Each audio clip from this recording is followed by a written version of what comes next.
Self-doubt? Boy, I suffer from that even in old age. This is Dr. Thomas McNaugher. He's a professor at Georgetown and the former director of studies at the Security Studies program. He's also a mentor to many students. What I see in so many of my students is this almost, it's not desperation, but it's anxiety about, I want to be in the intelligence community, I want to work on sub-state violence at the CIA, and I didn't get into that groove.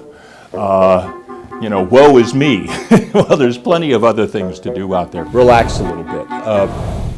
And don't waste your 20s. When you're 20s, you can pick up and move, test out some things. The way young folks have gotten into the Pentagon, meaning they're not political appointees, has been through the IPA, which very few people seem to know about. All it does is let the Pentagon, or the State Department for that matter, come to Rand or advertise and say, send us one of your junior to mid-level analysts for a couple of years. And that's the way the Pentagon gets around the hiring freeze. And once you're in the Pentagon, I think, if you like what you're doing, you've got some time to maybe make friends with some people, show them how good you are, and they'll find other ways to keep you on. Look, there's some career paths, like China specialists. Probably you need a PhD, probably you need to speak Mandarin, and so you have to do that fairly early, and once you've established yourself, then you're in that track. But at the age of, 40, I suppose, I had written a book about the Persian Gulf, traveled all over the Middle East, decided I'd had enough of the Middle East. This is a long time ago. And my boss at Brookings said, well, why don't you take a look at Asia? So, I started writing about security issues. You don't have to think that, God, I'm 30 and I'm in a rut. Some students want to go into intelligence, and some students want to go into policy.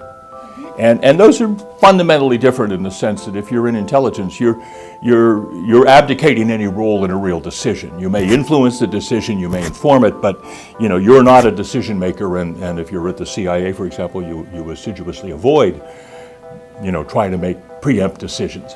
If you're in policy, you're looking to either make a decision if you're in the Pentagon or the State Department, or to certainly produce a product that suggests a policy decision. I think you can flip back and forth between those two, but I'm not sure how long you can play that game.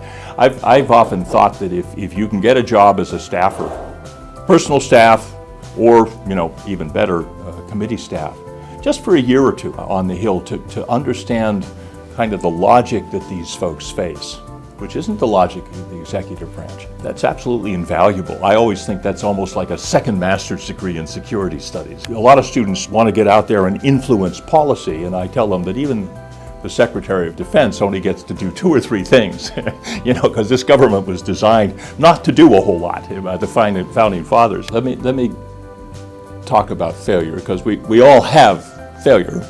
I think my career probably looks like I planned it from 1968 forward. It's just a series of fortuitous accidents and a few crash and burns as well. At some point you go with your heart, right? You stop thinking, I'm really unhappy here. This is just not what I want to be doing. And then you start looking. Look, if you've made it to SICE or to Georgetown Security Studies, you're very smart, you're talented, but you're probably also driven by a certain amount of, plagued by a certain amount of self-doubt. It just goes with the business. And what you do is you have to have the courage to get out there and write something, and as or do something, and you begin to realize, okay, I can do this.